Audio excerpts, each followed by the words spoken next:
నమస్తే అండి. రాధామురళి ఛానల్కి స్వాగతం అండి. ఓం శ్రీ మహాగణాధిపతయ నమః. ఓం శ్రీ గురుభ్యో నమః. ఓం సరస్వత్యై నమః. శ్రీమాతయే నమః. సౌందర్యలహరి 26వ శ్లోకం నుండి 30వ శ్లోకం వరకు నుండి. విరించిః పంచత్వం వ్రజతి హరిరాప్నోతి విరతిం వినాశం కీనాశో భజతి ధనదో యాతి నిధనం వితంద్రీ మాహేంద్రీ వితతిరపి సమ్మీలితదృశా మహాసంహారేస్మిన్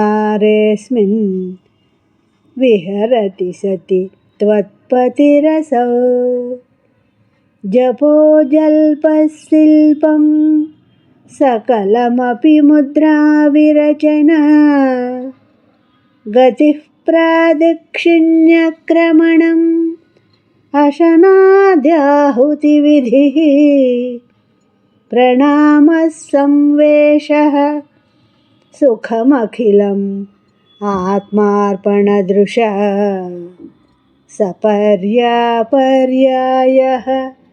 తవ భవతు యన్మే విలసితం సుధామపి ఆస్వాద్య ప్రతిభయజరా మృత్యుహరిణీం విపద్యంతే విశ్వే విధిశతమఖాద్యాదివిశదః కరాళం యక్ష్వేలం కబలితవతః కాలకలనా న శంభోః తన్మూలం తవ జనని తాటంకమహిమా కిరీటం వైరించం పరిహరపురః కైటభభిదః కఠోరే కోటీరే స్ఖలసి జహి జంభారిమకుటం ప్రణమ్రే శ్వేతేషు ప్రసభముపయాతస్య భవనం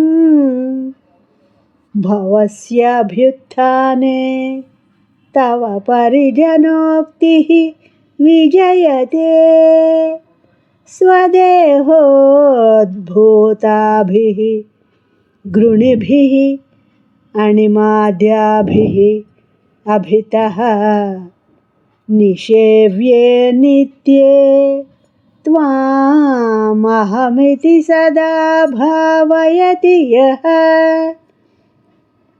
కిమాశ్చర్యం తస్య త్రినయన సమృద్ధిం తృణయత మహాసంవర్తాగ్నిః విరచయతి నీరాజన విధిం.